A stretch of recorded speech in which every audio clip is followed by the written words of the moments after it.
কিয়ামতের ময়দানে বান্দার কাছ থেকে প্রথম যে আমলের হিসেব চাইবেন সেই আমল হলো নামাজ। আল্লাহ তাআলা আপনাকে নামাজের ব্যাপারে প্রথমেই জিজ্ঞেস করবেন, ফাইন সালুহাত ফাকাদ আফলাহা ওয়া আনজাহ। এই নামাজের হিসাব যার ঠিকঠাক থাকবে, এই নামাজের হিসাব যাদের ঠিক থাকবে, গন্ডগোল যাদের থাকবে না, তারা সফল কাম হয়ে যাবে, তাদেরকে আল্লাহ জান্নাত দান করে দিবেন। সুবহানাল্লাহ। ওয়া ইন ফাসাদাত ফাকাদ খাবা ওয়া খাসার। আর যাদের এই নামাজের হিসাবের মধ্যে গন্ডগোল থাকবে, তারা ক্ষতিগ্রস্ত হয়ে যাবে। বলেন তো আমার বাবারা, আমার ভাইয়েরা, প্রথম হিসাবেই যদি গন্ডগোল থাকে, তাহলে কিয়ামতের ময়দানে পরিস্থিতি কঠিন হবে না সহজ হবে? আপনারা ক্লান্ত হয়ে গিয়েছেন? কঠিন হবে না সহজ? প্রথম হিসাবটাই যদি আপনার জন্য জটিল হয়, আল্লাহ বললেন নামাজের হিসাবের খবর কি? আপনি বললেন আল্লাহ মন চাইলে গিয়েছিলাম, মন চাইলে যায় নেই, এরকম অবস্থা। বলেন তো প্রথম প্রশ্নেই আপনি আটকা পড়লেন, পরবর্তী প্রশ্নগুলো আপনার জন্য, পরবর্তী ধাপগুলো সহজ হবে না কঠিন হবে? আল্লাহ নবীর সাহাবী নবীজিকে প্রশ্ন করলেন, আইয়ু শাইইন আহাব্বু ইনদাল্লাহি ফিল ইসলাম।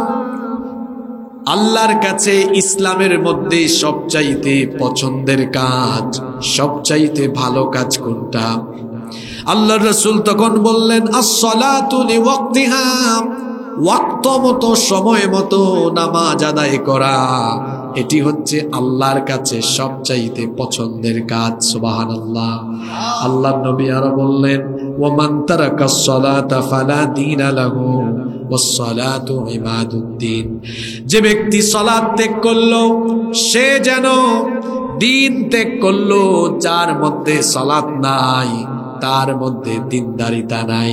আমাদের মধ্যে অনেককে বলতে শোনা যায়, নামাজ আমি ঠিক মতো আদায় করতে না পারলেও আমি কিন্তু বড় দিনদার মানুষ, এরকম বলে কি বলে না? আর আল্লাহর নবী বলেছেন, যার মধ্যে নামাজ নাই, তার মধ্যে ঈমানই নাই, তার মধ্যে দ্বীনই নাই। আল্লাহর নবী বলেছেন, ওয়াস-সালাতু ইমাদুদ্দিন। নামাজ হলো দ্বীনের খুঁটি, পিলার। বলেন তো পিলার ছাড়া কি কোনো শামিয়ানা কিংবা কোনো ঘর বা বিল্ডিং টিকতে পারে নাকি? পিলার ছাড়া যেমন একটা ইমারত টিকে না, ঠিক তেমনি ভাবে যেই ব্যক্তির মধ্যে নামাজ নাই, নামাজবিহীন ঈমান বা ইসলামের ইমারত ঠিক থাকে না। যার জীবনে নামাজ নাই, তার ঈমান বা ইসলামের ইমারত নাই, সেটাকে ভেঙে ফেলেছে, চূর্ণ বিচূর্ণ করে ফেলেছে, নষ্ট করে ফেলেছে। তার মধ্যে ঈমান নেই, ঈমান তার চলে গিয়েছে। নামাজ এটা শিডিউল আল্লাহ এমন করে দিয়েছেন, এ যেন প্রতিদিন বান্দা আল্লাহর কাছে 5 বার একটা সর্বোত্তম হাজিরা দেওয়ার পদ্ধতি। সুবহানাল্লাহ। আমরা যারা চাকরি বাকরি করি কিংবা যারা পড়াশোনা করি, আমাদের কর্মস্থলে, আমাদের প্রতিষ্ঠানে দৈনন্দিন হাজিরার বা অনেক অফিসে ফিঙ্গারপ্রিন্ট, আমি এসেছি, এরকম হাজিরা দেওয়ার পদ্ধতি আছে না নাই? জোরে বলতে হবে, আছে না নাই? আমি আপনি যে আল্লাহর প্রকৃত গোলাম, প্রকৃত গোলামির হাজিরা নেওয়ার জন্য আল্লাহ তাআলা প্রত্যেক দিন 5 বার নামাজ দিয়ে, নামাজের মাধ্যমে হাজিরা নেওয়ার ব্যবস্থা করেছেন। আপনি কোনো প্রতিষ্ঠানে চাকরি করলে পরে আপনি যদি ওই প্রতিষ্ঠানে প্রতিদিন হাজিরা দেন, প্রতিদিন গিয়ে যদি ডিউটি পালন করেন, তাহলে মাসের শেষে বেতন আছে না নাই? আপনি আপনার প্রতিষ্ঠানে নিয়মিত হাজিরা দিলে পরে যেমন মালিক আপনার উপর খুশি হয়ে মালিক আপনাকে বেতন দেন, আপনিও প্রত্যেক দিন 5 বার আল্লাহর কাছে যদি হাজিরা দিতে পারেন, আল্লাহ তাআলাও খুশি হয়ে এই 5 ওয়াক্ত নামাজের মাধ্যমে আপনার গুনাহগুলোকে আল্লাহ মাফ করে দিবেন। কিভাবে আল্লাহ মাফ করে দেন শোনেন। বুখারী এবং মুসলিম শরীফের মধ্যে হাদিসটি বর্ণিত হয়েছে। হাদিস বর্ণনাকারী সাহাবী হচ্ছেন সাইয়্যিদুল মুহাদ্দিসিন আবু হুরায়রা রাদিয়াল্লাহু আনহু। তিনি বলছেন, রাসূল কারীম আমরা সবাই মহব্বতে পড়ি সাল্লাল্লাহু আলাইহি ওয়াসাল্লাম বলেছেন, আরাআইতুম লাউ আন্না নাহরাম বিবাবিন আহাদিকুম ইয়াগতাসিলু মিনহু কুল্লা ইয়াউমিন 5 মাররাত হাল ইয়াবকা মিন দারানিহি শাই। আল্লাহর নবী বলেছেন, তোমাদের কারো দরজার সামনে যদি একটা নহর থাকে আর সে যদি সেই নহরের মধ্যে প্রত্যেক দিন 5 বার গোসল করে, তাহলে কি তার শরীরের মধ্যে কোনো ময়লা থাকবে নাকি? রাসূল করিম সাল্লাল্লাহু আলাইহি ওয়াসাল্লামকে তার সাহাবীরা বললেন, লা ইয়াবকা মিন দারানিহি শাই। কোন ব্যক্তি যদি এভাবে দৈনন্দিন 5 বার সালাত আদায় করে, তাহলে তো তার শরীরে কোনো ময়লা থাকার কথা না। আল্লাহর নবী তখন বললেন, ফাযালিকা মাসালুস সালাওয়াতিল খামস ইয়ামহুল্লাহু বিহিন্নাল খাতায়া। 5 ওয়াক্ত নামাজের উদাহরণ হলো তাই। 5 বার গোসল করলে পরে যেমন শরীরের সকল ময়লাগুলো দূরীভূত হয়ে যায়, ঠিক তেমনি ভাবে 5 ওয়াক্ত সালাত আদায়ের মাধ্যমে বান্দার দৈনন্দিন গুনাহগুলো মিটে যায়। গুনাহগুলো মাফ করে দেন কে? সালাত এটি এমন একটি ইবাদত, এটি মুমিন আর কাফেরের মধ্যে পার্থক্য তৈরি করে দেয়। এজন্য আল্লাহর নবী বলেছেন, বাইনাল আবদি ওয়াল কুফরি তারকুস সালাম। আল্লাহর বান্দা আর কাফিরের মাঝে পার্থক্য হলো নামাজ ছেড়ে দেওয়া। আল্লাহর বান্দা যে নামাজ ছাড়ে না সে, আর মনের ভেতরে কুফরি লালন করে যে আজান হলে নামাজ ছেড়ে দেয় সে। আজান হলে পরে বোঝা যায় কোন ব্যক্তি সত্যিকারের ইমানদার আর কোন ব্যক্তি নামধারী মুসলমান। এটা বুঝার উপায় হলো আজানের পরে নামাজে হাজির হওয়া আর না হওয়ার ব্যাপার নিয়ে। প্রত্যেক দিন মুয়াজ্জিন সাহেব আজান দেন মোট কয়বার? আজানটা তিনি শুরু করেন কিভাবে? আল্লাহু আকবার, আল্লাহু আকবার। এটা অর্থ হলো সবচাইতে মহান এবং সবচাইতে বড় যিনি তিনি কে? কি সুন্দর করে আজান শুরু করা হয়, বলা হয় আল্লাহ মহান, আল্লাহ সবচাইতে বড়। তারপরে আশহাদু আল্লা ইলাহা ইল্লাল্লাহ, আশহাদু আন্না মুহাম্মাদার রাসূলুল্লাহ। মুয়াজ্জিন সাহেব তাওহীদ আর রিসালাতের সাক্ষ্য দিয়ে তারপরে বলেন, হাইয়া আলাস সালাহ, নামাজের জন্য আসো, নামাজের দিকে আসো। হাইয়া আলাল ফালাহ, কল্যাণের দিকে আসো, কল্যাণের জন্য আসো। অর্থাৎ মুয়াজ্জিন সাহেব আজানের মাধ্যমে বুঝিয়ে দেন, আজানের সময় নামাজের সময় হয়ে গেলে পরে কাজের চাইতে নামাজের ভেতরে কল্যাণ কম না বেশি। কিন্তু আমার আপনার মধ্যে অনেক ব্যক্তি আছে, আজান যখন হয়ে যায়, মুয়াজ্জিন সাহেব বললেন এখন আল্লাহর হুকুম পালন করা হলো বড়, আজান শোনার পরেও যে ব্যক্তি নামাজে আসলো না, সেই ব্যক্তি তার কর্মকাণ্ড দিয়ে যেন বুঝিয়ে দেয় আল্লাহর হুকুমের চাইতে তার কাজ হলো আরো বড়। এজন্য তো সে আসলো না, এজন্য সে আসলো না। আল্লাহর নবী বলেছেন, ইমানদার আর কাফেরের পার্থক্য নিরূপণকারী হলো এই নামাজ। আল্লাহর নবী আরো বলেছেন, ইসলামের মধ্যে, দ্বীনের মধ্যে নামাজের অবস্থান হলো এমন। আল্লাহর নবী বলেছেন, ইন্নামা মাউদিউস সালাতি মিনাদ দ্বীনি কামাউদিউর রাসি মিনাল জাসাদ। আল্লাহর নবী বলেছেন, দ্বীনের মধ্যে নামাজের অবস্থান হলো তেমন শরীরের মধ্যে মাথার অবস্থান যেমন। বলেন তো, কোনো ব্যক্তির যদি এই গলা থেকে মাথার অংশ না থাকে, পা থেকে গলা পর্যন্ত কোনো মানুষের শরীর দেখে ওই ব্যক্তির পরিচয় কি শনাক্ত করা যাবে নাকি? এখানে একটা লাশ যদি পড়ে থাকে, মাথা নাই, মাথাবিহীন কোনো মানুষের দেহ দেখে সেই দেহটা কার, এটা কি শনাক্ত করা যাবে? কথা বলেন, শনাক্ত করা যাবে? যাবে না।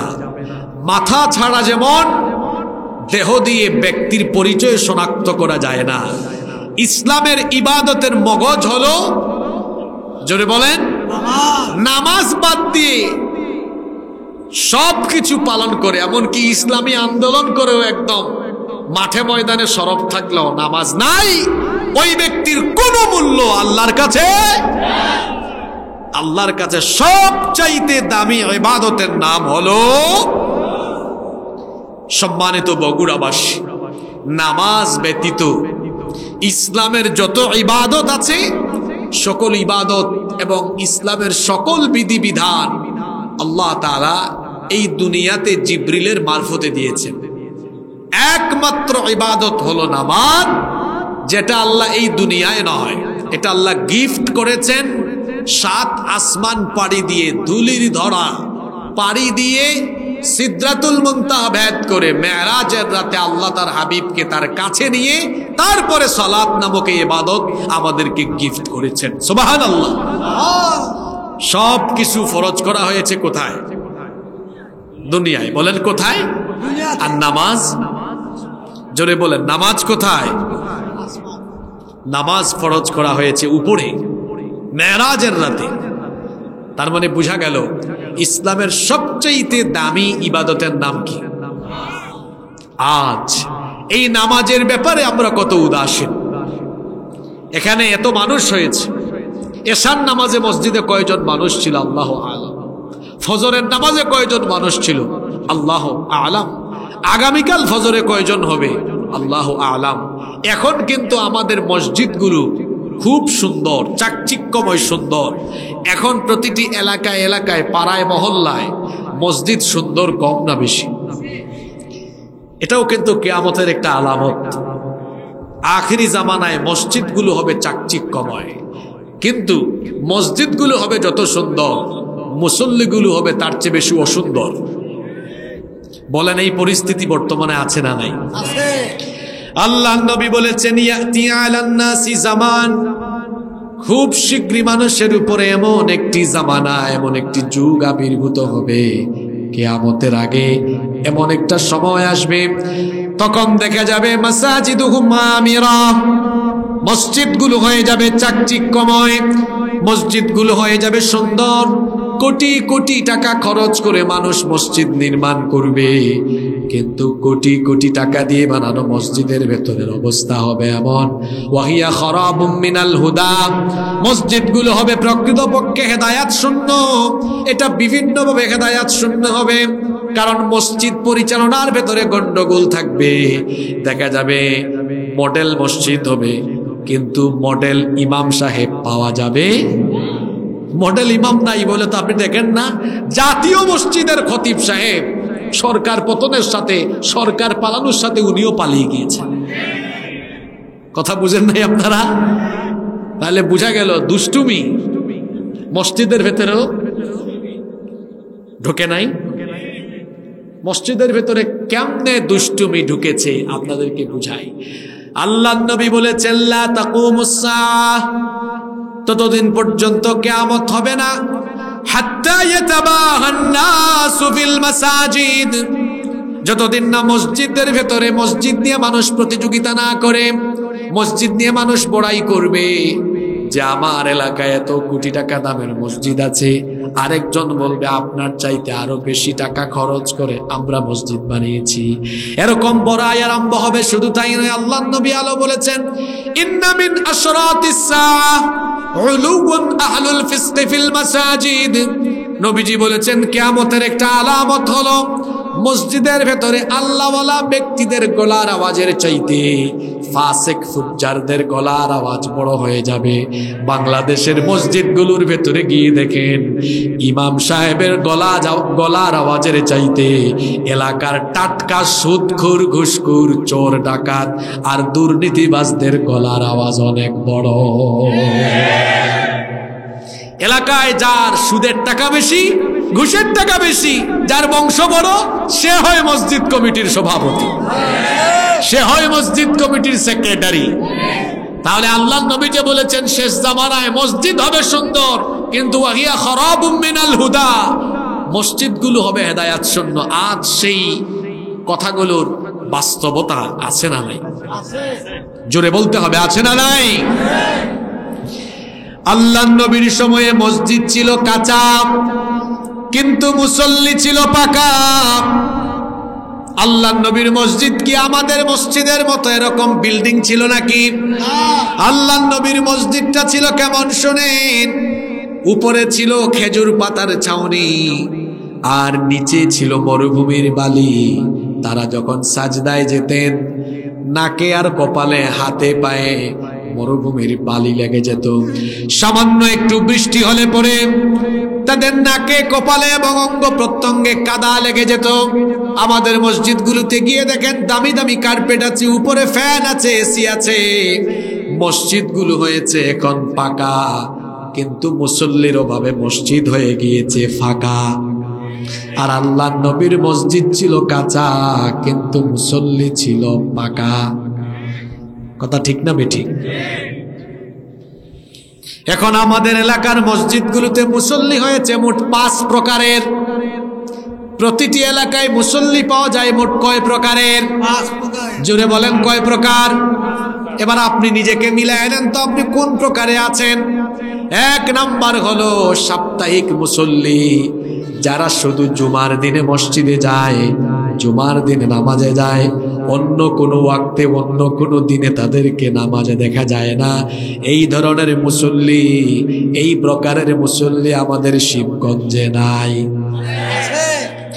2 নম্বরের দ্বিতীয় প্রকারের মুসল্লি হলো মাসিক মুসল্লি, তারা শুধু রমজান মাসের জন্য মুসল্লি সাজে, এই 1 মাস তারা পাক্কা নামাজি। ঈদের চাঁদ উঠে এরপরে দেখা যায় তাদের নামাজের অবস্থাও শেষ, নামাজের ধারে কাছেও নাই। এই ধরনের মুসল্লি আমাদের আলাদিপুরে নাই, আছে নাকি? 3 নম্বর মুসল্লি হলো সিজনাল, এদেরকে সিজনে সিজনে দেখা যায়, যেমন লাইলাতুল কদরে, শবে বরাতে, এ ধরনের বিশেষ বিশেষ সিজনের রাতে দেখা যায়। এই ধরনের সিজনাল মুসল্লি আমাদের বগুড়াতে নাই। তারপরে আছে বার্ষিক নামাজি, এরা সারা বছর মসজিদে আসে না, শুধু 2 ঈদের সময় নামাজে আসে। এরকম 2 ঈদের বার্ষিক নামাজি আমাদের বাংলাদেশে নাই। এখন আর জবাব দিয়েন না, নিজেই নিজেকে প্রশ্ন করেন আর মিলিয়ে নেন কোন কাতারে আছেন। এই যে সাপ্তাহিক, মাসিক, সিজনাল, বার্ষিক, এই হইল মোট কয় প্রকার? এই 4 প্রকার নামাজির ব্যাপারে আল্লাহ তাআলা সূরা মাউনের মধ্যে বলেছেন, ফাওয়াইলুল লিল মুসাল্লিন আল্লাযীনা হুম আন সালাতিহিম সাহুন আল্লাযীনা হুম ইউরাউন।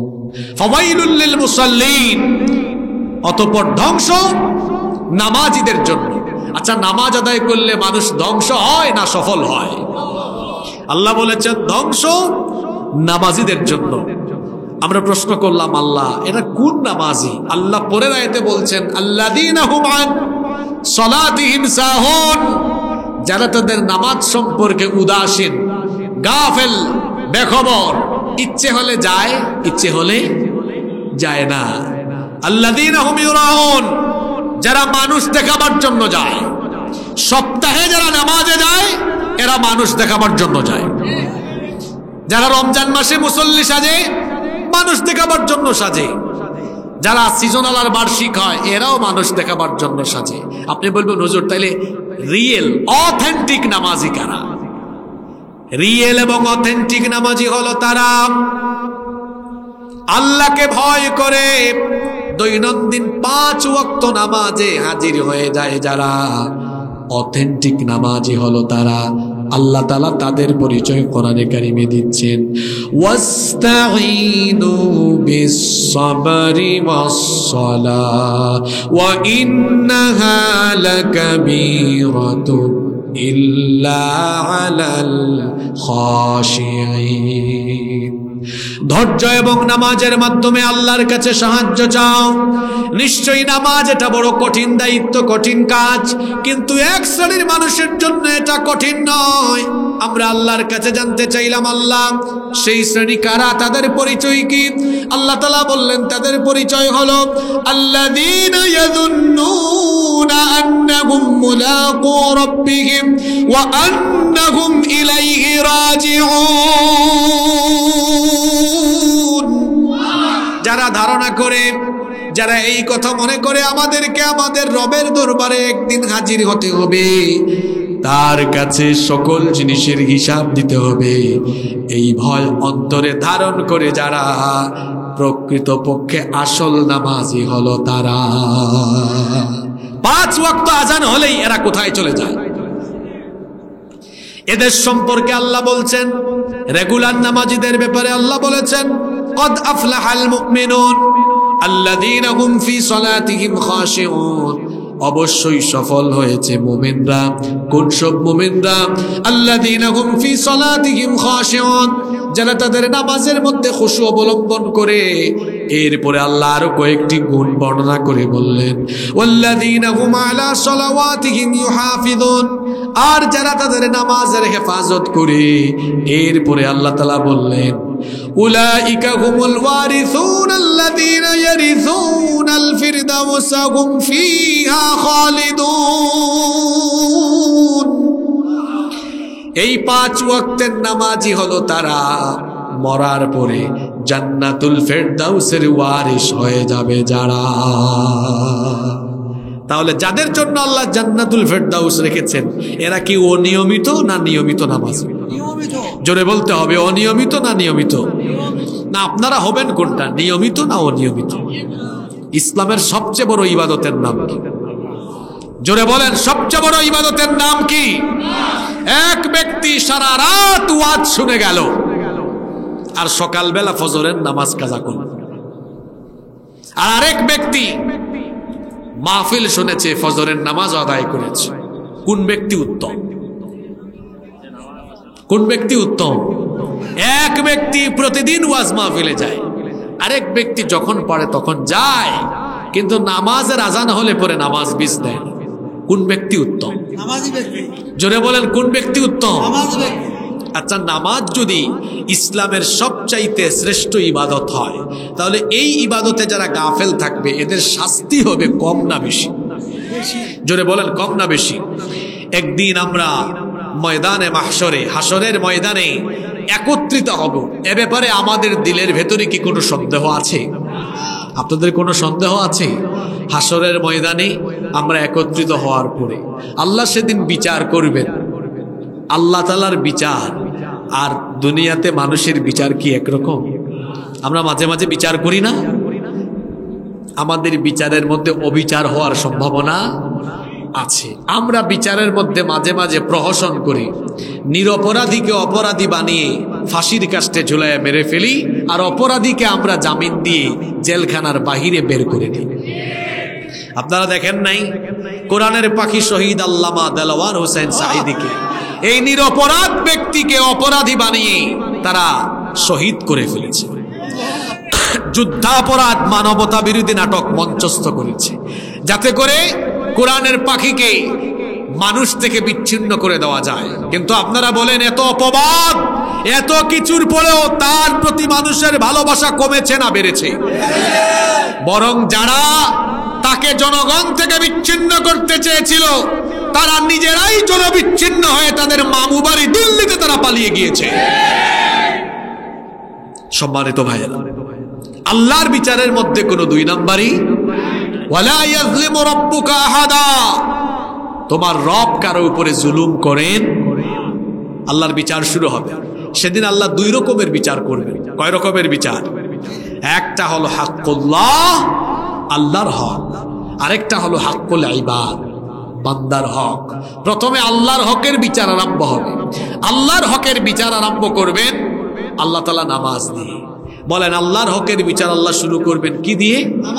তাহলে কিয়ামতের দিন আপনাদের আমাদের সবার কাছ থেকে আল্লাহ প্রথম যে জিনিসের হিসাব চাইবেন সেই জিনিসটা, কিয়ামতের ময়দানে বান্দার কাছ থেকে প্রথম যে আমলের হিসেব চাইবেন সেই আমল হলো নামাজ। আল্লাহ তাআলা আপনাকে নামাজের ব্যাপারে প্রথমেই জিজ্ঞেস করবেন। ফাইন সালুহাত ফাকাদ আফলাহা ওয়া আনজাহ, এই নামাজের হিসাব যার ঠিকঠাক থাকবে, এই নামাজের হিসাব যাদের ঠিক থাকবে, গন্ডগোল যাদের থাকবে না, তারা সফল কাম হয়ে যাবে, তাদেরকে আল্লাহ জান্নাত দান করে দিবেন। সুবহানাল্লাহ। ওয়া ইন ফাসাদাত ফাকাদ খাবা ওয়া খাসার, আর যাদের এই নামাজের হিসাবের মধ্যে গন্ডগোল থাকবে তারা ক্ষতিগ্রস্ত হয়ে যাবে। বলেন তো আমার বাবারা, আমার ভাইয়েরা, প্রথম হিসাবেই যদি গন্ডগোল থাকে তাহলে কিয়ামতের ময়দানে পরিস্থিতি কঠিন হবে না সহজ হবে? আপনারা ক্লান্ত হয়ে গিয়েছেন? কঠিন হবে না সহজ হবে? প্রথম হিসাবটাই যদি আপনার জন্য জটিল হয়, আল্লাহ বললেন নামাজের হিসাবের খবর কি? আপনি বললেন আল্লাহ মন চাইলে গিয়েছিলাম, মন চাইলে যায় নাই, এরকম অবস্থা। বলেন তো প্রথম প্রশ্নেই আপনি আটকা পড়লেন, পরবর্তী প্রশ্নগুলো আপনার জন্য, পরবর্তী ধাপগুলো সহজ হবে না কঠিন হবে? কত কঠিন হবে শোনেন, ভালো করে খেয়াল করে শোনেন। কিয়ামতের ময়দানে যখন আল্লাহ তাআলা সকল মানুষকে একত্রিত করবেন, সবাইকে উদ্দেশ্য করে আল্লাহ বলবেন আমাকে সাজদা দাও। যারা দুনিয়াতে আজান হলে পরে নামাজে হাজির হয়ে আল্লাহকে সাজদা দিত, সঙ্গে সঙ্গে তারা মাথা নত করে সাজদায় পড়ে যাবে। কিন্তু যারা বেনামাজি ছিল তাদের পিঠ সেদিন কাঠের মতো শক্ত হয়ে যাবে, সেদিন তারা তাদের মাথা নত করতে পারবে না। কি ভয়ঙ্কর পরিস্থিতি! রব্বুল আলামিন কোরআনে কারীমের 68 নম্বর সূরা সূরাতুল কলমের 42 নম্বর আয়াত থেকে বলছেন, ইয়াউমা ইউকশাফু আন সাকিন ওয়া ইউদআউনা ইলাস সুজুদি ফালা ইয়াস্তাতিউন। সেদিন কঠিন সময় যখন তাদেরকে সাজদা দেওয়ার জন্য বলা হবে, ফালা ইয়াস্তাতিউন, তারা সাজদা দিতে সমর্থ হবে না, সক্ষম হবে না। যখন তারা সাজদা দিতে পারবে না তাদের অবস্থা তখন কি হবে? আল্লাহ তাআলা বলছেন, খাশিআতান আবসারুহুম তারহাকুহুম যিল্লাহ, লজ্জায় আর অপমানে তাদের দৃষ্টি অবনত হয়ে যাবে, অপমান তাদের চেহারায় ছেয়ে যাবে। এই যে তারা সাজদা দিতে পারবে না, কঠিন এই পরিস্থিতির কারণ কি? আল্লাহ তাআলা বলছেন, ওয়াকাদ কানু ইউদআউনা ইলাস সুজুদি ওয়া হুম সালিমুন। এর কারণ হলো তারা যখন দুনিয়াতে ছিল তখন তারা আল্লাহকে সাজদা দিত না। খেয়াল করে শুনেন, ভয়াবহতার কথা বলছি। এক নাম্বার ভয়াবহতা হলো যারা দুনিয়াতে নামাজি হবে না, কিয়ামতে আল্লাহর আদালতে বিচার তাদের জন্য সহজ হবে না, কঠিন হবে। জোরে বলেন, সহজ না কঠিন? ভয়ঙ্কর কঠিন হবে। দুই নাম্বার হলো তাদের পিঠ সেদিন কাঠের মতো শক্ত হয়ে যাবে, মাথা নোয়াতে পারবে না। শুধু তাই নয়, জাহান্নামকে আল্লাহ 7 ভাগে ভাগ করেছেন। তার মধ্যে একটা ভাগ হলো জাহান্নামের একটা শ্রেণী হলো সাকার। সেখানে আল্লাহকে বলবেন নামাজিদেরকে ঢুকাবেন। যখন বেনামাজিদেরকে শিকল লাগিয়ে, জিনজির লাগিয়ে সাকার নামক ভয়াবহ সেই জাহান্নামের দিকে হাঁকিয়ে নিয়ে যাওয়া হবে, তখন তাদেরকে প্রশ্ন করা হবে। আল্লাহ তাআলা সূরা মুদ্দাসসিরের 40 নম্বর আয়াত থেকে বলছেন, ইয়াতাসাআলুনা আনিল মুজরিমিন, জাহান্নামীদেরকে জিজ্ঞেস করা হবে, মা সালাকাকুম ফি সাকার, কেন তোমরা এই সাকার নামক ভয়াবহ জাহান্নামে এসেছো? তখন তারা জবাব দিবে, ক্বালু লাম নাকু মিনাল মুসাল্লিন, আমরা মুসল্লি ছিলাম না, আমরা নামাজি ছিলাম না। এই কথা বলার পরে তাদের সাথে ভালো আচরণ করা হবে নাকি খারাপ আচরণ করা হবে? আল্লাহ তাআলা ফেরেশতাদেরকে বলবেন, একে ধর, 70 গজ লম্বা শিকল দিয়ে বাঁধো, তারপরে তাকে জাহান্নামের দিকে হাঁকিয়ে নিয়ে যাও। আর যে সাকার নামক জায়গা আল্লাহ জাহান্নামীদের জন্য, বেনামাজিদের জন্য প্রস্তুত করেছেন, এটা বড় ভয়াবহ জায়গা। আল্লাহ তাআলা তার নবীকে বলছেন, ওয়ামা আদরাকা মা সাকার, ও নবী আপনি কি জানেন সাকার কি? লা তুবকি ওয়ালা তাযর, এটা ছাড়বে না, কিছু অবশিষ্ট রাখবে না। লাওয়াহাতুল লিল বাশার, মানুষের চামড়া পর্যন্ত এটা জ্বলিয়ে দিবে, জ্বালিয়ে দিবে, পুড়িয়ে দিবে, ভস্ম করে দিবে। দুনিয়ার আগুন আর জাহান্নামের আগুন কি একরকম নাকি? দুনিয়ার আগুন হলো জাহান্নামের আগুনের 70 ভাগের 1 ভাগ। দুনিয়ার আগুন মানুষের চামড়া জ্বালায়, আর জাহান্নামের আগুন চামড়া ভেদ করে একেবারে কলিজা পর্যন্ত ভস্ম করে দেয়। আল্লাহু আকবার! এই কঠিন ভয়াবহ জাহান্নামের আগুন থেকে যদি আমরা বাঁচতে চাই, পৃথিবীতে যতদিন আমরা বেঁচে থাকব, প্রত্যেক দিন 5 ওয়াক্তের নামাজি হয়ে মহান রবের কাছে হাজিরা দেওয়ার দরকার আছে না নাই? আরো জোরে বলেন, আছে না নাই? আমরা যদি বাঁচতে চাই, আমাদের ব্যক্তি জীবনে 5 ওয়াক্ত নামাজ কায়েম করতে হবে। নামাজ আদায়ের কথা, নামাজ পড়ার কথা কোরআনে বলা হয়েছে কি নামাজ? আপনারা কি ভাবছেন হুজুর আজকে শুধু নামাজ পড়ার ওয়াজ করে চলে যাবে? না, আপনাদেরকে মাত্র লাইনে তুলেছি, সামনে গুরুত্বপূর্ণ কথা আছে। মনোযোগ আছে তো আপনাদের? নামাজ পড়ার কথা বলা হয়নি, কিসের কথা বলা হয়েছে? কায়েমের কথা বলা হয়েছে। কায়েম মানে কি? অর্থাৎ আপনার দৈনন্দিন জীবনে 5 ওয়াক্ত নামাজের আমল অভ্যাসকে তৈরি করা, এটা ব্যক্তি জীবনে নামাজ প্রতিষ্ঠা। আজান হলেই আল্লাহর ভয়ে আমি মসজিদে হাজির হয়ে যাব, কারণ হুকুমটা কার? এখানে অনেক ছাত্র ভাইয়েরা আছে না, আজান হলে এশার নামাজে তারা যায় না, পড়ালেখার সময় নষ্ট হয়ে যাবে। 15 মিনিট 20 মিনিট জামাতে গেলে পড়ার সময় নষ্ট হয়ে যাবে, ফজরের নামাজে উঠে না। আমরা 5 ওয়াক্ত নামাজ আদায়ের মাধ্যমে যেমন পরকালে নাজাত পাবো, আল্লাহর কাছ থেকে জান্নাত পাবো, তেমনি পরকালের আগে দুনিয়ায়ও এই নামাজের মাধ্যমে আমাদের ফায়দা নেওয়ার সুযোগ আছে না নাই? ইসলাম এটি হচ্ছে একটি বাস্তবিক এবং বিজ্ঞানসম্মত জীবন ব্যবস্থা। এই 5 ওয়াক্ত নামাজের কারণে আখিরাতের ফায়দার পাশাপাশি দুনিয়াতেও আমাদের জন্য ফায়দা আছে। আজকে চিকিৎসা বিজ্ঞান এই নামাজ নিয়ে গবেষণা করে আজব তথ্য দিয়েছে। তার মধ্যে কয়েকটি তথ্য আপনাদের সাথে আমি শেয়ার করি। আমরা যখন নামাজে দাঁড়াই, এরপরে রুকুতে যাই, আচ্ছা রুকু করার সময় আমাদের কোমর এবং হাঁটুর এক ধরনের ব্যায়াম হয় কি হয় না? বলেন আপনারা, হয় কি হয় না? রুকু করলাম, কোমর এবং হাঁটু এটার একটা ব্যায়াম সাধিত হলো। শুধু তাই নয়, চিকিৎসা বিজ্ঞান বলছে এই রুকুতে আমরা যখন মাথা নত করে যাই, কোমর আর হাঁটুতে তখন ব্লাড সার্কুলেশন, রক্ত সঞ্চালন স্বাভাবিক অবস্থার চাইতে বেশি হয়, যা একজন মানুষের এনার্জি বৃদ্ধিতে সহযোগিতা করে। সুবহানাল্লাহ। এজন্য দেখবেন নামাজিরা ফিট থাকে, ফিজিক্যালি ফিট, এনার্জেটিক। শুধু তাই নয়, আপনাকে আরো আজব তথ্য দিচ্ছি। আমরা যখন সাজদায় যাই, মাথাটা সোজা থাকে না, একদম নত হয়ে যায়। চিকিৎসা বিজ্ঞান গবেষণা করে বলছে, মানুষ যখন দাঁড়িয়ে থাকে, বসে থাকে কিংবা শুয়ে থাকে, তার পুরো শরীরে রক্ত সঞ্চালন হয়, কিন্তু তার মাথায়, তার ব্রেইনে স্বাভাবিকের চাইতে বেশি রক্ত সঞ্চালন হয় যখন সে তার মাথা নুইয়ে দেয়। আমরা যখন নামাজে সাজদা দেই, মাথাটা নুইয়ে দেই না, নত করে দেই, তখন আমাদের মাথার মধ্যে স্বাভাবিকের চাইতে বেশি রক্ত সঞ্চালন হয়, যা একটা ব্রেইনকে ইফেক্টিভ এবং অধিক পরিমাণ স্মরণ শক্তি সম্পন্ন হিসাবে গড়ে তোলে। সুবহানাল্লাহ। এজন্য দেখবেন নামাজি ছেলেরা মারাত্মক মেধাবী।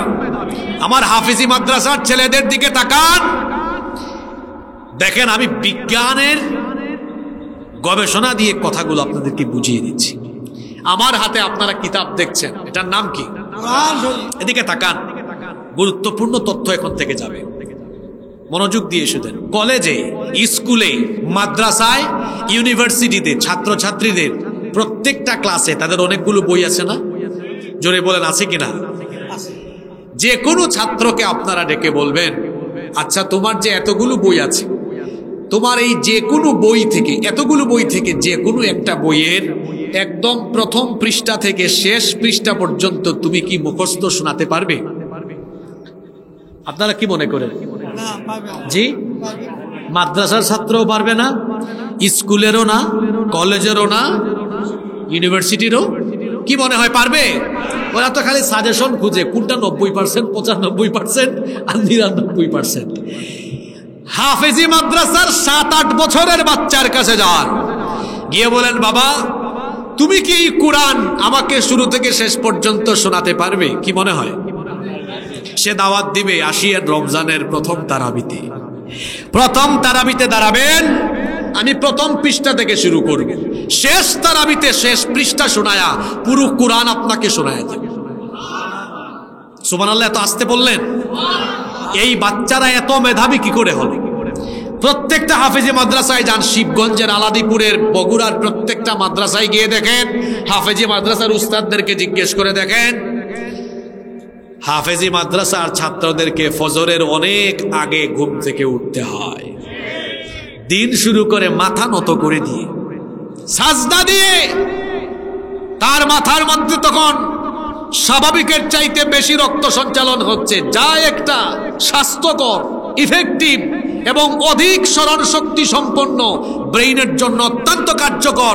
এজন্য আমার হাফেজি মাদ্রাসা, কওমি মাদ্রাসা, আলিয়া মাদ্রাসার ছেলেরা অনেক বেশি মেধাবী হয়। অনেকে বলে না মাদ্রাসার পোলাপান কি জানে, এই হুজুররা আর কতটুকু জানে? হুজুররা কি জানে? আপনি দেখেন না হুজুরদের সিনার ভেতরে কি আছে? 30 পারা আল্লাহর কোরআন, লক্ষ লক্ষ হাদিস, লক্ষ লক্ষ কিতাবের পৃষ্ঠা মুখস্থ করে সিনার ভেতরে ঢুকায় দিয়েছে। 2-3 পাতার বিজ্ঞান, 4-5 পাতার ইংরেজি পড়ে এরপরে মনে করে বহু কিছু জেনে ফেলেছে। আচ্ছা, যারা এই 30 পারা কোরআন সিনার ভেতরে ঢুকায় রেখেছে, তারা কি ওই বুদ্ধিজীবীদের 2-3 পাতার ইংরেজি আর 6-7 পাতার বিজ্ঞানের বই চাবায়া চুবায়া খায়া এটা কি তাদের মাথায়, মগজে কিংবা সিনায় ঢুকায় রাখতে পারবে না? কি মনে হয় আপনাদের? জোরে বলেন, কি মনে হয় আপনাদের? আমার ছাত্র ভাইদেরকে বলবো, ভাই তোমরা যারা পড়াশোনা করো, নামাজের প্রতি তোমরা গাফলতি করো। নামাজ আজান হলেই জামাতে আদায় করো। তোমাদের মেধা অধিক পরিমাণ, এই ব্রেইনটা অধিক পরিমাণ স্মরণ শক্তি সম্পন্ন হবে ইনশাআল্লাহ। আমি বলছিলাম নামাজে তো আমরা নামাজ আদায়ের মাধ্যমে আল্লাহকে খুশি করছি, জাহান্নাম থেকে রক্ষা করছি নিজেদেরকে, পাশাপাশি দুনিয়ার ফায়দাও আরো ফায়দা আছে, আরো ফায়দা আছে। নামাজি ব্যক্তিরা দুনিয়ার সবচাইতে স্মার্ট, সবচাইতে পরিচ্ছন্ন, কারণ নামাজিরা প্রতিদিন অজু করে কয়বার? অনেকে আরো বেশিও করে, কিন্তু ন্যূনতম কম পক্ষে কয়বার? 5 বার। কিন্তু বেনামাজিরা দেখবেন মুখে দুর্গন্ধ, কথা বললে মুখ থেকে দুর্গন্ধ বের হয়, কিন্তু নামাজিদের এমন নয়, কারণ নামাজি নামাজে ঢোকার আগেই মেসওয়াক লাগায়। নামাজিদের সাথে মেসওয়াক থাকে কি থাকে না? জোরে বলেন, থাকে কি থাকে না? আপনাদের সাথে মেসওয়াক থাকে? এই যে মেসওয়াক, এটা কার সুন্নাহ? জোরে বলেন, এটা কার সুন্নাহ? নামাজিরা সবচাইতে স্মার্ট। আমার নবী এই মেসওয়াক ব্যবহার করতেন প্রতিদিন মোট কয়বার? 5 বার। ন্যূনতম 7 বার। ন্যূনতম 7 বার। কিভাবে? 5 ওয়াক্ত নামাজের আগে কয়বার? 5 বার। আমাদের মা আয়েশা রাদিয়াল্লাহু আনহা বলেছেন, ঘুম থেকে উঠলেই নবীর হাতে মেসওয়াক, ঘুমাতে যাওয়ার আগেও মেসওয়াক। 2 আর 5 কত? 7। আপনারা করেন কয়বার? তাইলে সবচাইতে বেশি স্মার্ট হচ্ছেন মুহাম্মাদুর রাসূলুল্লাহ সাল্লাল্লাহু। আমরা নামাজিরা ওযু করি, আমাদের উত্তম মেকআপ হলো, বলেন, অজুর পানি। এজন্য দেখবেন নামাজিদের চেহারার মধ্যে আল্লাহ একটা নূর দান করে দেন, সুবহানাল্লাহ। চামড়া কালো, কিন্তু এই কালো চামড়ায় আলো আছে, মায়া আছে। বেনামাজিদের চেহারার মধ্যে কোনো মায়া, দেখতে দেখবেন চোরের মতো লাগে, ডাকাতের মতো লাগে, আর নামাজিদের চেহারার দিকে তাকালেই দেখবেন মায়া লাগে, ঠিক কি না? তাহলে বলছিলাম, আল্লাহর আযাব থেকে বাঁচতে হলে আমাদের ব্যক্তি জীবনে নামাজ কি করতে হবে? আরে আজ আমাদের ব্যক্তি জীবন কেমন? আমার যুবক ভাইয়েরা, ফজর তো চলে গেল ঘুমাতে ঘুমাতে, এই যে ঘুমিয়ে থাকলেন, জোহরের নামাজের আগে জানাজা হওয়ার সম্ভাবনা আছে না নাই? কেমন করে ঘুমাও তুমি, কেমন করে ঘুমাও তুমি, ফজর করে কাজা, এমন তো হতে পারে জোহরে জানাজা। হতে পারে কি পারে না? যুবক ভাইয়েরা, হতে পারে কি পারে না? কিভাবে নামাজ চলে গেল? কবি বলছেন, ঘুমাইয়া কাজা করেছ ফজর, তখনও জাগনি যখন জোহর, হেলায় খেলায় কেটেছে আসর, মাগরিবের ওই শুনি আজান, এখনো জামাতে হওরে শামিল, এখনো এশাতে আছে স্থান। বাজিছে দামামা বাদরে আমামা, শির উঁচু করে মুসলমান, দাওয়াত এসেছে নয়া জামানার, ভাঙা কেল্লায় উড়ে নিশান। কি বাস্তবিক কথা! ফজর তো ঘুমেই যায়, জোহর যায় অবহেলায়, আসর যায় খেলাধুলায়, মাগরিব যায় রং তামাশায়, আর এশা যায় বন্ধুদের সাথে গল্প আর আড্ডায়। কি করে আল্লাহর সামনে দাঁড়াবেন আপনি? কি করে আল্লাহর সামনে দাঁড়াবেন আপনি? পৃথিবীর একমাত্র সৃষ্টি হলো মানুষ, যাকে আল্লাহ তাআলা সাজদা দেওয়ার জন্য উপযোগী করে বানিয়েছে। মানুষ যেভাবে মাথা নত করে সাজদা দেয়, গরু, ছাগল, উট, মহিষ, ভেড়া, পৃথিবীর কোনো প্রাণী, কোনো জীবজন্তু আল্লাহ তাআলাকে এভাবে সাজদা দিতে পারে না। আপনারা বাড়িতে গিয়ে চেষ্টা করে দেখেন, কোনো পশু পাখি প্রাণীকে আমাদের মতো সুন্দর করে সাজদা দেওয়াতে পারবেন? মানুষকে আল্লাহ তৈরি করেছেন সাজদা দেওয়ার জন্য। যে মানুষ হয়ে আল্লাহকে সাজদা দিল না, ওই মানুষ আর পশুর মধ্যে কোনো পার্থক্য রইল না। ব্যক্তি জীবনে নামাজ কায়েম করতে হবে। আমার মা বোনেরা যারা মাহফিলে এসেছেন, মা বোনদের অনেকে নামাজের ব্যাপারে গাফেল। আমার মা বোনদেরকেও বলবো, খবরদার মায়েরা বোনেরা, নামাজের ব্যাপারে গাফেল হবেন। ব্যক্তি জীবনে যেমন নামাজ প্রতিষ্ঠা করতে হবে, তেমনি আপনার ফ্যামিলিতে, আপনার পরিবারেও নামাজ কায়েম করতে হবে। আপনার পরিবারে আপনার স্ত্রীকে নামাজের ব্যাপারে আদেশ করা, নামাজের তাকিদ দেওয়া, এটা স্বামী হিসাবে আপনার দায়িত্ব। স্ত্রী যিনি আছেন তিনি তার স্বামীকে নামাজের কথা বলবেন। ফজর হয়েছে, ডেকে দিবেন, প্রিয়তম স্বামী আমার, আজান হয়েছে, উঠো, মসজিদে যাও, আমিও নামাজ আদায় করি। যাদের ছেলে মেয়ে আছে, সন্তান আছে, সন্তানগুলোকে আপনারা নামাজের কথা বলবেন। আপনি যখন মসজিদে যাবেন, আপনার ছোট্ট ছেলেটাকে নিয়ে মসজিদে যান। মায়েরা বোনেরা যখন নামাজের জন্য মুসল্লায় দাঁড়াবেন, আপনার ছোট্ট মেয়েটাকে নিয়ে নামাজে দাঁড়িয়ে যান। আপনি যদি আপনার সাথে করে তাদেরকে নামাজের অভ্যাস তৈরি করাতে পারেন, এরাও আস্তে আস্তে নামাজি হয়ে যাবে। আল্লাহর নবী বলেছেন, মুরু আওলাদাকুম বিসসালাতি ওয়া হুম আবনাউ সাবঈ সিনিন। তোমাদের সন্তানের বয়স যখন 7 বছর হয়ে যায়, তখন তাদেরকে নামাজের আদেশ দাও। জুড়ে বলেন, কত বছর? 7 বছর হয়ে গেলে নামাজের আদেশ দাও। আর 10 বছর হয়ে গেলে বিছানা আলাদা করে দিয়ে নামাজের জন্য তাদেরকে শাসন করো।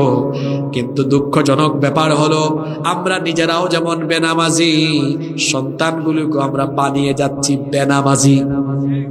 নিজেও নামাজে যায় না, সন্তানকেও নামাজের কথা বলে না। এ কেমন সন্তান রেখে যাচ্ছেন বাবা আপনি? আপনার জীবদ্দশায় সে পশ্চিম দিকে উষ্টা খাইয়াও পড়ে না। উষ্টা বুঝেন আপনারা? আমাদের সিলেটে এটা আঞ্চলিক ভাষায় বলে, উষ্টা খাইয়াও পড়ে না। আপনার জীবদ্দশায় আপনি তাকে দেখছেন মসজিদে যায় না, নামাজে যায় না। এ কেমন সন্তান রেখে যাচ্ছেন? এমন সন্তান রেখে যান যে সন্তান আপনি দুনিয়া থেকে যাওয়ার পর, নামাজ আদায়ের পরে আপনার জন্য চোখের পানি ছেড়ে দিয়ে দোয়া করবেন। আল্লাহু আকবার। ব্যক্তি জীবনে, পারিবারিক জীবনে যেমন নামাজ প্রতিষ্ঠা করবেন, ঠিক তেমনি ভাবে প্রত্যেকের কর্মস্থলে, কর্মক্ষেত্রে নামাজ প্রতিষ্ঠা করতে হবে। প্রতিষ্ঠান প্রধান তার প্রতিষ্ঠানে নামাজের সময় বিরতি রাখবেন, সেখানে তিনি নামাজ কায়েম করবেন। প্রত্যেকটি অফিসে, আদালতে নামাজের টাইমে নামাজ চলবে। এমনকি রাষ্ট্রীয় পর্যায়েও নামাজ কায়েম হবে। রাষ্ট্রীয় পর্যায়ে নামাজ কায়েম করা, এটা হচ্ছে মুমিন রাষ্ট্রপ্রধানের দায়িত্ব। বলেছেন কি?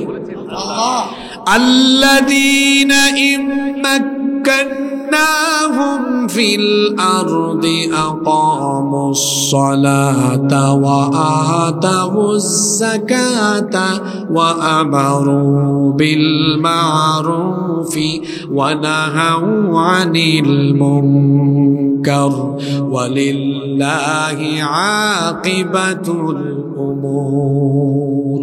আল্লাহ তাআলা বলছেন, আর জনপদের দায়িত্ব যদি আমি মুমিনদেরকে দান করি, প্রথমেই তারা নামাজ কায়েম করবে। কি কায়েম করবে? যদি রাষ্ট্রীয়ভাবে নামাজি লোকেরা রাষ্ট্রকে নেতৃত্ব দেয়, সেই রাষ্ট্রে চুরি, ডাকাতি, দুর্নীতি হওয়ার কোনো সম্ভাবনা আছে? আমাদের রাষ্ট্রে যারা দায়িত্ব পালন করেছে, বেশিরভাগ নামাজি না বেনামাজি? আরো জোরে বলেন। আমার আগে যে আপনাদের সাবেক সংসদ সদস্য বক্তৃতা রেখে গেলেন, তিনি 91 সালের পার্লামেন্টের সংসদ সদস্য ছিলেন। আপনাদের এলাকার মানুষ নামাজি না বেনামাজি? ইসলাম প্রিয় না ইসলাম বিরোধী? আল্লাহর এই বান্দা কখনো দুর্নীতি করেছেন? এদেশে ইসলামপন্থী দলের লোকেরা, আলেম ওলামারা যখনই তৃণমূল পর্যায় থেকে নিয়ে শুরু করে পার্লামেন্ট পর্যন্ত, মিনিস্ট্রি পর্যন্ত দায়িত্ব পালন করেছে, 1 টাকার দুর্নীতিও করে নাই। বরং যারা ইসলাম ওয়ালাদেরকে কথায় কথায় জঙ্গি জঙ্গি স্বাধীনতা বিরোধী বলে, যারা স্বাধীনতার চেতনার ক্যাপসুল মানুষকে গিলায়া খাওয়ায়, তারাই স্বাধীনতার চেতনার ব্যবসা করে এই দেশকে চেটে পুটে লুটপাট করে দেশের সর্বনাশ করেছে। এই দেশ নামাজিদের কাছে নিরাপদ। এই দেশ নামাজিদের কাছে নিরাপদ। নামাজিদের কাছে এই দেশ গেলে পরে এই দেশে চুরি থাকবে না, ডাকাতি থাকবে না, লুটপাট থাকবে না। আমরা যে আলোকিত সমৃদ্ধ বাংলাদেশের স্বপ্ন দেখি, সেই সমৃদ্ধ বাংলাদেশ আমরা পাবো ইনশাআল্লাহ। নামাজ এটাকে কায়েম করতে হবে, সব জায়গায় কায়েম করতে হবে। একেবারে ব্যক্তি থেকে নিয়ে শুরু করে পরিবার, সমাজ, রাষ্ট্র, সব জায়গায় এই নামাজ যখন প্রতিষ্ঠা হয়ে যাবে, অন্যায়, অপকর্ম, দুর্নীতি, দুঃশাসন, অপশাসন চিরতরে বন্ধ হয়ে যাবে। থানার ওসি সাহেব যদি নামাজি হন, আর যদি ওসি সাহেবের নেতৃত্বে থানায় 5 ওয়াক্ত নামাজ আদায় হয়, ওই ওসি আর ওই থানার কোনো কনস্টেবল বা পুলিশের কোনো কর্মকর্তা বলেন ঘুষ চাইবে? জোরে বলেন, আপনারা ঘুষ চাইবে? সেক্রেটারিয়েটে যদি সচিবগণ নামাজি হয়ে যান, মিনিস্ট্রিতে যদি মন্ত্রীগণ নামাজি হয়ে যান, এই দেশে প্রাইম মিনিস্টার, প্রেসিডেন্ট যদি আমরা নামাজি পাই, যিনি সমাজ রাষ্ট্রকে নেতৃত্ব দিবেন, আবার ইমামতিরও যোগ্যতা রাখবেন, এমন ব্যক্তি যদি, এমন ব্যক্তি কিংবা এমন ব্যক্তির দল যদি এই বাংলাদেশকে পরিচালনা করে, এই বাংলাদেশে চুরি থাকবে? ডাকাতি থাকবে? দুর্নীতি থাকবে? থাকবে না। এই জন্য বাংলাদেশে আমরা বহু কিছু দেখেছি। দেশ স্বাধীন হওয়ার পরে 54 বছর হয়েছে। এই 54 বছরে আমরা বহু শাসন দেখেছি, সব শাসন দেখা শেষ। বাকি আছে আল কোরআনের বাংলাদেশ। আগামীতে আমরা বাংলাদেশে আল কোরআনের শাসন দেখতে চাই। আপনারা চান তো? কারণ যারাই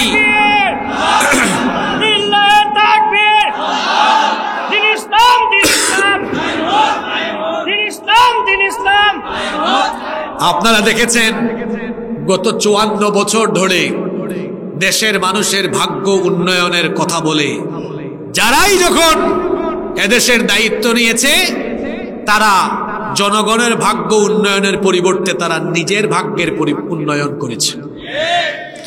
দেশের অর্থনীতি গিলে ফেলেছে। গত 15 বছরে দেশের অর্থনীতি কিভাবে ধ্বংস হয়েছে আপনারা জানেন। নিত্য প্রয়োজনীয় দ্রব্যের দাম এখন কম না বেশি? আমার দেশের মানুষ ঠিকমতো বাজার করে খেতে পারে না। নিত্য প্রয়োজনীয় দ্রব্যের এখন কত দাম! দেশের অর্থনীতিকে হাতে গোনা কয়েকটা লোক ধ্বংস করে দিয়েছে। ব্যাংকগুলোকে লুটে পুটে খেটেছে, একেবারে খেয়েছে।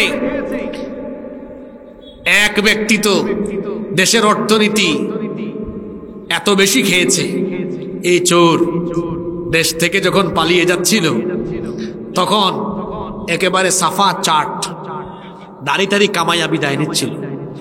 2টা একসাথে বিদায় নিচ্ছিল। একটারে যখন ধরছে, আরেকটা কয় শুধু আমারে নিয়ে যাবেন, উনারে নিবেন না। কই উনি আবার কে? কই চিনেন না, উনি দরবেশ বাবা। কি জাতের নাফরমান চিন্তা করেছেন! একেবারে দাড়ি সহ কেটে ফেলেছে। আবার তারা আলেম উলামাদেরকে বলে ধর্ম ব্যবসায়ী। কি বলেন? বলে না?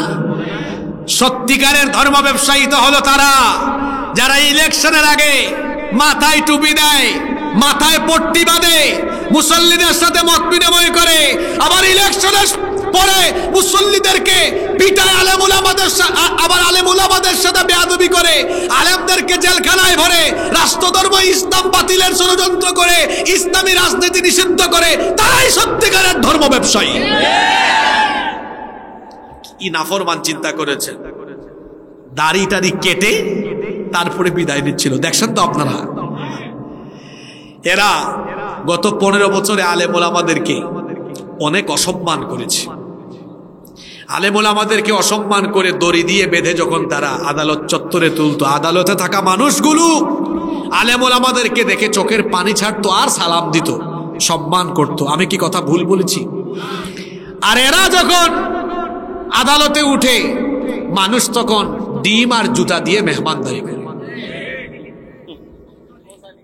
ওই যে এক বিচারপতি ছিল, ওই মানিক সোনাকে আমাদের সিলেটের মানুষ এত সুন্দর মেহমানদারি করেছে, ফাটিয়ে ফেলেছে একদম। মানিক সোনাকে চিনেন না আপনারা? মেহমানদারি হয়েছে কোথায়? জুড়ে বলেন। আমাদের সিলেটের মানুষ কিন্তু খুব অতিথি পরায়ণ, চমৎকার মেহমানদারির ব্যবস্থা করেছে। কিন্তু তারা গত 15 বছর নিরপরাধী মানুষকে অপরাধী বানিয়ে যখন আদালতে তুলেছে, আপনারা বলেন তাদেরকে মানুষ আদালতে পেলেই কি সালাম দেয়নি, সম্মান করেনি? তারা সেই সম্মানিত মানুষগুলোকে দড়ি দিয়ে বেঁধে আদালতে টেনে আনত। এখন তাদেরকেও চোরের মতো, ডাকাতের মতো দড়ি দিয়া বান্ধা তারপরে আদালতে তোলা হয়। এই শাস্তি কার? জোরে বলেন, এই শাস্তি কার? কি করে নাই তারা বলেন? আপনাদের এই এলাকা থেকেই তো স্বৈরাচার বিরোধী আন্দোলন চাঙ্গা হয়েছে। এই উত্তরবঙ্গের সন্তান রংপুরের আবু সাইদ বুকের তাজা রক্ত ঢেলে দিয়ে বাংলাদেশের মানুষকে স্বাধীনতার আন্দোলনের জন্য উদ্বুদ্ধ করেছে। আবু সাইদ প্রেরণা জুগিয়েছে। এই উত্তরবঙ্গের আবু সাইদ প্রমাণ করেছে, আবু সাইদের মতো আরো অনেক সাহসী বীর সন্তান এই উত্তরবঙ্গে আছে, এই বগুড়ায়ও আছে, আছে না? সম্মানিত ভাইয়েরা, বলছিলাম আমরা বাংলাদেশে অনেক কিছু দেখেছি। আমরা বাংলাদেশে দেখি নাই শুধু আল কোরআনের শাসন, আপনারা দেখছেন। এখন এটা দেখার দরকার আছে না নাই? সব শাসন তো আমরা দেখে ফেলেছি, সবাইকে টেস্ট করে ফেলেছি না? সবাইকে টেস্ট করে ফেলেছি। এখন একবার কোরআনওয়ালাদেরকেও টেস্ট করা দরকার। কি বলেন? কোরআনওয়ালাদেরকে টেস্ট করার দরকার আছে না নাই? কোরআনওয়ালাদেরকে একবার টেস্ট করা দরকার, যে দেখি তারা কেমন চালায়। আপনাদের কি মনে হয়, চালাতে পারবে? চুরি করবে? ডাকাতি করবে? দুর্নীতি করবে? এক পয়সা দুর্নীতি হবে না ইনশাআল্লাহ। আমার দেশে সব আছে, সব আছে, শুধু একটা জিনিস নাই, সেটা হলো ভালো মানুষ নাই, আল্লাহওয়ালা মানুষ নাই, ড্রাইভার। এখন আপনারা আমাকে বলেন, গাড়ি আছে, বাহন আছে, প্যাসেঞ্জার আছে, দক্ষ ড্রাইভার নাই। গাড়ি চলবে? প্যাসেঞ্জার এক জায়গা থেকে আরেক জায়গায় যেতে পারবে? তাহলে গাড়ি আর গাড়ির প্যাসেঞ্জার গন্তব্যে পৌঁছাতে হলে ওই গাড়ির জন্য একজন কি লাগবে? দক্ষ ড্রাইভার লাগবে। ঠিক তেমনি ভাবে এই বাংলাদেশকে সমৃদ্ধির জায়গায় নিয়ে যেতে হলে যারা নিয়ে যাবে তাদের মধ্যে স্বচ্ছতা, সততা, নীতি, নৈতিকতা থাকতে হবে। আর এই স্বচ্ছতা, নীতি, নৈতিকতা, ইনসাফ, এটা শাসন চাই। চান কিনা আপনারা? কারা কারা চান একটু হাত তুলে দেখান তো।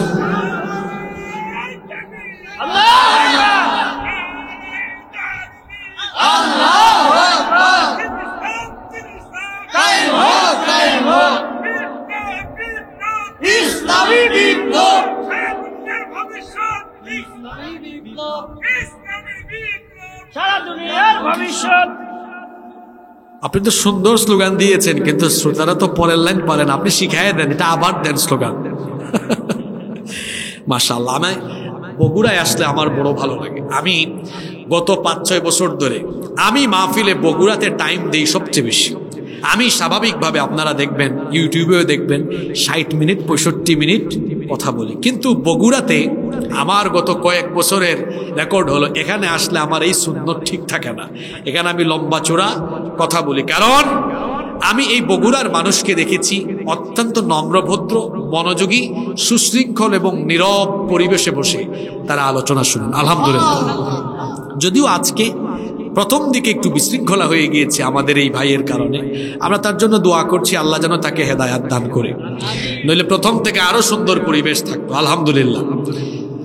সম্মানিত ভাইয়েরা, কথায় আছে শেষ ভালো যার সব ভালো তার। এই শেষের দিকে এখন কিছু কথা বলি। আমরা এখন বাংলাদেশের ছাত্র জনতা সবাই চাচ্ছে, সবার স্লোগান বৈষম্যহীন বাংলাদেশ চাচ্ছে না? বৈষম্যহীন বাংলাদেশ। বেনামাজি পারবে না নামাজি পারবে? এখন বলবেন হুজুর কেমনে পারবে? কারণ আপনি দেখেন নামাজের ভেতরে কোনো বৈষম্য আছে? আপনারা বলেন তো, নামাজের মধ্যে আমরা যখন দাঁড়াই তখন কি ধনীরা সামনের কাতার আর গরিবরা পিছনের কাতার? কোন রিক্সাওয়ালা সামনের কাতারে দাঁড়াতে পারবে না, এরকম কোন বৈষম্য ইসলামে আছে? বরং নামাজের চিত্র হলো এমন, ধনী গরিব, সাদা কালো, উঁচু নিচু, আপার ক্লাস লোয়ার ক্লাস, ক্ষমতাওয়ালা ক্ষমতা ছাড়া, অর্থাৎ সমাজের সকল শ্রেণীর ব্যক্তিবর্গ নামাজে এমন ভাবে দাঁড়ায়, কাছাকাছি, পাশাপাশি, বৈষম্য নাই, বিরোধ নাই। এত চমৎকার বৈষম্যহীন পরিবেশ নামাজে পাওয়া যায়। সুবহানাল্লাহ। বলেন বৈষম্য নামাজে আছে? এজন্য কবি বলছেন, এক হি সাফ মে খড়ে হোগে মাহমুদ ও আয়াজ, এক হি সাফ মে খড়ে হোগে মাহমুদ ও আয়াজ, না কোই বান্দা রহা না কোই বান্দা নওয়াজ। সম্রাট আর চাকর যখন নামাজে একই কাতারে দাঁড়িয়ে যায় তখন সম্রাট আর চাকরের মধ্যে কোনো বিভেদ থাকে না। সম্রাট আর চাকর দুজনেই তখন আল্লাহর গোলামে পরিণত হয়ে যায়। বৈষম্যহীন চিত্র দেখা যায় নামাজে। যে নামাজ বৈষম্যহীনতার শিক্ষা দেয়, এই নামাজি ব্যক্তিরা এবং নামাজের শিক্ষা সমাজে বাস্তবায়নকারী ব্যক্তিরা যখন সমাজ এবং রাষ্ট্রকে নেতৃত্ব দিবে তখন এই বাংলাদেশ বৈষম্যহীন বাংলাদেশে পরিণত হবে। বেনামাজি দিয়ে, সুদখোর, ঘুষখোর, মদখোর, এদেরকে দিয়ে বৈষম্যহীন বাংলাদেশ গড়া কঠিনকালে অসম্ভব। আরো দুইটা পয়েন্ট বল। নাম্বার 2 নাম্বার, নামাজ আমাদেরকে সঠিক নেতা নির্বাচনের শিক্ষা দেয়। আপনারা আমাকে বলেন, আলাদিপুর, শিবগঞ্জে তিলাওয়াত সহিনা, কোরআন সুন্নাহর যথাযথ জ্ঞান নেই, ওনার সহধর্মিনী, ওনার পরিবারের লোকজন পর্দা করে না, উনি সঠিকভাবে দিন পালন করেন না, এরকম কোন অযোগ্য ব্যক্তিকে কি আমরা মসজিদের ইমাম হিসাবে নিয়োগ করব?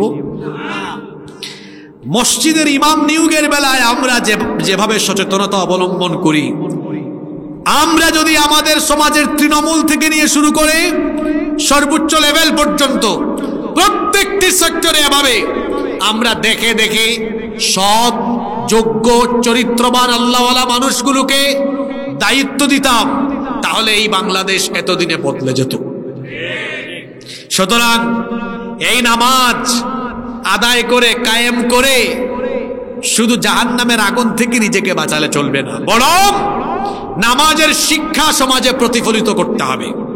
যেভাবে নামাজ আপনাকে সঠিক নেতা নির্বাচনের কানুন শেখালো, ঠিক তেমনি ভাবে আমরা আগামীতে যে সুযোগ আসতেছে, বাংলাদেশে আগামীতে একটি সংসদ নির্বাচন অনুষ্ঠিত হবে ইনশাআল্লাহ।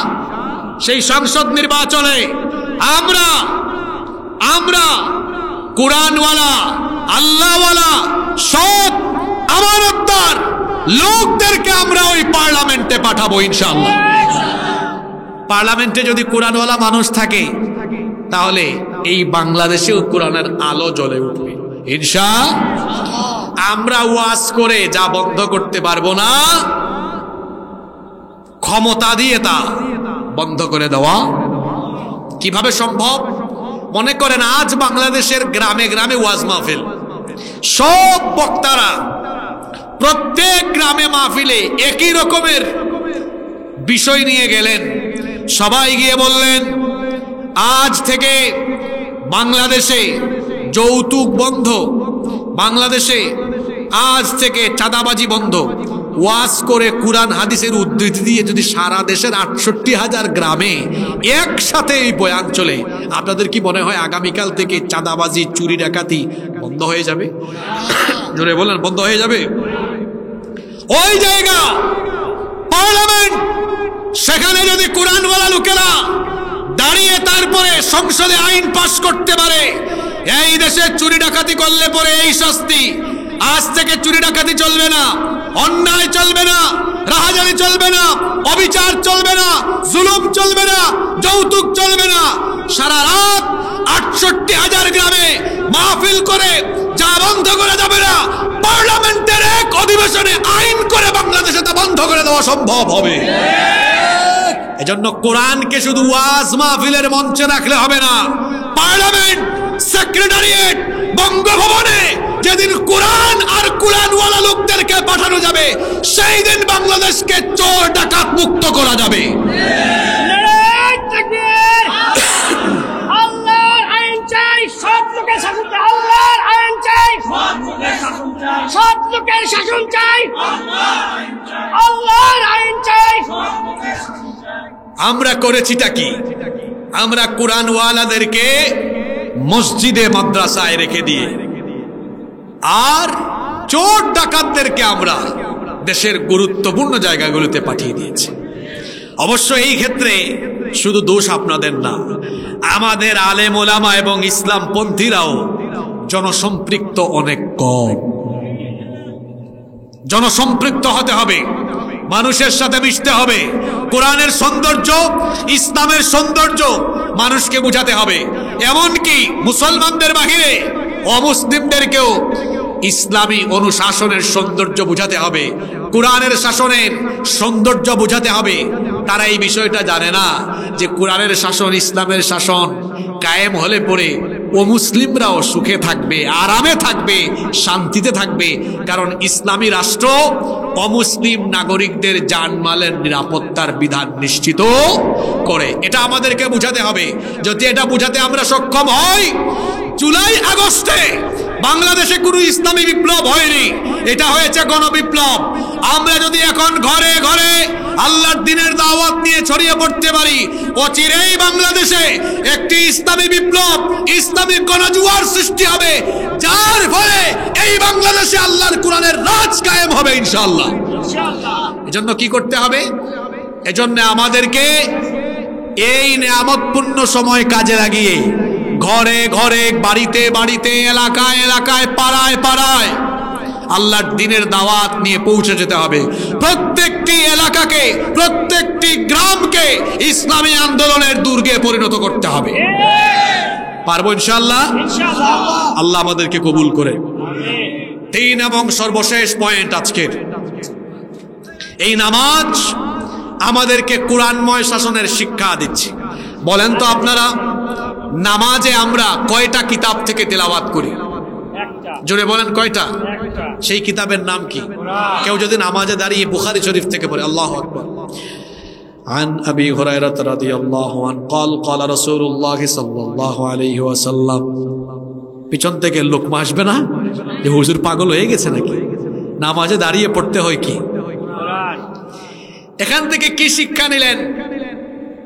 নামাজে যেমন কোরআন দিয়ে নামাজ শেষ করতে হয়, ঠিক তেমনি মুসলমান তার ব্যক্তি, পরিবার, সমাজ, রাষ্ট্র এই কোরআন দিয়ে পরিচালনা। এখন আমরা বাংলাদেশে সবাই সংস্কার চাচ্ছি, আপনারা সংস্কার চাচ্ছেন না? এই সংস্কার কি কোরআন ছাড়া সম্ভব? আল্লাহর নবীও আরবকে সংস্কার করেছিলেন কয়টা কিতাব দিয়ে? জোরে বলেন তো, সেই কিতাবের নাম কি? এই পৃথিবীর সবচাইতে বিখ্যাত এবং সর্বশ্রেষ্ঠ সংস্কারকের নাম কি? মুহাম্মদ রাসূলুল্লাহ সাল্লাল্লাহু আলাইহি ওয়াসাল্লাম। আপনাদের সন্দেহ আছে নাকি? না, কোনো সন্দেহ। তাহলে সবাই বলেন নামটা কি? মুহাম্মাদুর মুহাম্মাদুর রাসূলুল্লাহ সাল্লাল্লাহু আলাইহি ওয়াসাল্লাম। তিনি কেমন সংস্কারক শুনেন। সলিমুদ্দিন কলিমুদ্দিন, টাটকা চোর, বিখ্যাত ডাকাত, আল্লাহর নবী সলিমুদ্দিন কলিমুদ্দিনকে দাওয়াত দিয়ে এদেরকে কোরআনের টাচে নিয়ে আসলেন। কোরআনের সংস্পর্শে নিয়ে আসার পরে সলিমুদ্দিন আর কলিমুদ্দিন ওহির দীক্ষায় দীক্ষিত হয়ে চোর ডাকাত না হয়ে বাড়িতে বাড়িতে এলাকায় এলাকায় মানুষের সম্পদের পাহারাদারে তারা পরিণত হয়েছে। সুবহানাল্লাহ পড়তে ইচ্ছে করে না আপনাদের?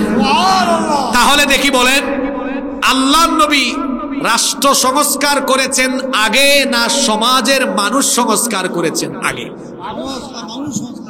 কথা বলছেন না কেন? তাহলে বলেন রাষ্ট্র সংস্কার আগে না মানুষ সংস্কার আগে? এই দেশের ইউনিয়ন পরিষদ, উপজেলা পরিষদ, ইউএনও অফিস, জেলা office, DC office, SP office, city corporation, পৌরসভা, মিনিস্ট্রি, পার্লামেন্ট, সেক্রেটারিয়েট, বঙ্গভবন, প্রত্যেকটি সেক্টরে যদি ওই দায়িত্বপ্রাপ্ত লোকগুলোকে সংস্কার করা না যায়, রাষ্ট্র সংস্কার বলে মুখে ফেনা তুললেও কশিন কালেও কোনোদিন রাষ্ট্র সংস্কার। আল্লাহর নবী তাই করেছেন। মক্কায় 13 বছর মার খেয়ে কোরআনের আলোয় আলোকিত মানুষ তৈরি করেছেন। মদিনায় গিয়ে এই আলোকিত মানুষকে মদিনার রাষ্ট্রের বিভিন্ন গুরুদায়িত্ব যখন অর্পণ করলেন, এরা তখন আদর্শ মানুষে পরিণত হয়ে যখন তাদের আদর্শ দিয়ে দায়িত্ব পালন আরম্ভ করলো, মদিনাকে আল্লাহর নবী একটি আদর্শ এবং সোনালী রাষ্ট্র হিসাবে গোটা পৃথিবীর মানুষের সামনে দৃষ্টান্ত হিসাবে উপস্থাপন করলেন। সুবহানাল্লাহ। আজ রাষ্ট্র সংস্কার করতে চাচ্ছি আমরা, কিন্তু তার আগে মানুষকে সংস্কার করতে হবে, সেদিকে খেয়াল নেই। শিক্ষা ব্যবস্থাকে বিগত সরকার ধ্বংস করে দিয়ে গিয়েছে। সেই শিক্ষা ব্যবস্থায় আপনারা জানেন না অনেকে যে কমিটি গঠন করা হয়েছে। আমি তো বলি বাংলাদেশ থেকে মূল স্বৈরাচার পালিয়েছে, কিন্তু তার দূষররা এখনো জায়গায় জায়গায় আছে। পাঠ্যপুস্তক পরিমার্জন সংশোধন কমিটিতে অনেক ইসলাম বিরোধী লোকদেরকে ঢুকানো হয়েছে। 90% মুসলমানের দেশের শিক্ষা কারিকুলাম কিভাবে হবে? এদেশের কি বরেণ্য ইসলামী শিক্ষাবিদ নেই? বলেন না কেন নেই? এদেশের বিভিন্ন বিশ্ববিদ্যালয়ে ইসলামিক স্টাডিজ, অ্যারাবিক, তাফসীর, হাদিস, ফিকহ ডিপার্টমেন্ট আছে। সেই ডিপার্টমেন্টের প্রফেসরগণ আছেন, বরেণ্য দেশি বিদেশি অনেক শিক্ষাবিদ আছেন যারা বাংলাদেশের কিন্তু বিদেশে গিয়েও খেদমত করছেন। এরকম নামি দামি অনেক শিক্ষাবিদ আছেন। এই ধরনের ইসলামী ব্যক্তিত্বদেরকে কি সেই কারিকুলাম প্রণয়ন কিংবা পাঠ্যপুস্তক পরিমার্জন কমিটিতে রাখা যায় না?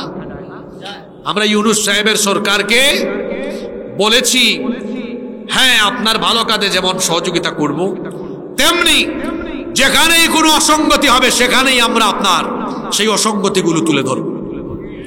পাঠ্যপুস্তক পরিমার্জন সংশোধন এবং কারিকুলাম প্রণয়ন কমিটিতে 90% মুসলমানদের ধর্মীয় অনুভূতি এবং তাদের সেন্টিমেন্টের দিকে লক্ষ্য করে অবশ্যই সেই কমিটিতে বরেণ্য ইসলামী শিক্ষাবিদদেরকে রাখতে হবে, বেগবান করে দিতে হবে। কোনো প্রকার বাধা বিপত্তি সৃষ্টি করা যাবে না, কারণ এই মানুষগুলোকে কোরআন হাদিসের আলোয় যত বেশি আলোকিত করা যাবে, কোরআনের আলোয় সংস্কার হওয়া এই মানুষগুলোকে দিয়েই এই বাংলাদেশকে সংস্কার করা যাবে ইনশাআল্লাহ। তাহলে বলেন রাষ্ট্র সংস্কার আগে না মানুষ সংস্কার আগে? এই মানুষগুলোকে সংস্কার কোরআন ছাড়া সম্ভব, কোরআন ছাড়া সম্ভব নয়। আমরা যদি এই বাংলাদেশকে সত্যিকারের অর্থেই বৈষম্যহীন এবং সংস্কার করে আদর্শ একটি বাংলাদেশ বানাতে চাই, তাহলে এই কোরআনওয়ালা লোকদেরকে আগামী দিনে বাংলাদেশ পরিচালনার দায়িত্ব দেওয়া ছাড়া আর কোনো বিকল্প। ছাত্র জনতা, নারী পুরুষ, ধর্ম বর্ণ নির্বিশেষে সকলকে আমরা উদাত্ত আহ্বান জানাতে চাই। আমরা যদি এই বাংলাদেশকে বৈষম্যহীন এবং সত্যিকারের সংস্কার হওয়া একটি আদর্শ বাংলাদেশে পরিণত করতে চাই, তাহলে কোরআনওয়ালা লোকদের কাছে এই দেশের দায়িত্ব সুপর্দ করে দেওয়া ছাড়া আমাদের আর কোনো বিকল্প নাই। আসুন আমরা সিদ্ধান্ত নেই, আজকের এই যে নামাজের আলোচনা হলো, আমরা প্রথম সিদ্ধান্ত নেই আমরা কোনোদিন নামাজ কাজা করব না। নামাজ কাজা করবেন? কোনোদিন নামাজ আর ছাড়বো না। আজকে কি এই মাহফিলে আল্লাহর সাথে এই ওয়াদা করা যায় না? আর আমরা নামাজ ছাড়বো না। আল্লাহর সাথে এই ওয়াদা করতে কারা কারা রাজি? একটু হাত তুলে। আল্লাহ আমাদের হাতগুলোকে কবুল করে নেন, বলেন আমিন। 2 নাম্বার, আমরা নামাজ শুধু নিজেদের মধ্যে কায়েম করব না, পরিবার, সমাজ, রাষ্ট্রে নামাজ কায়েম করব। আর সেটার জন্য রাষ্ট্রীয় পর্যায়ে দিন কায়েমের কোনো বিকল্প নেই। এজন্য আমরা দ্বিতীয় সিদ্ধান্ত নিয়ে আজকে এখান থেকে উঠব। আমরা সবাই দ্বীনি আন্দোলনের সাথে, কোরআনের আন্দোলনের সাথে শামিল হয়ে কোরআনের রাজ কায়েমের জন্য এই মহান কাজে নিজেদেরকে সম্পৃক্ত করব ইনশাআল্লাহ। রাজি আছেন তো সবাই? আল্লাহ আমাদের সবাইকে কবুল করে।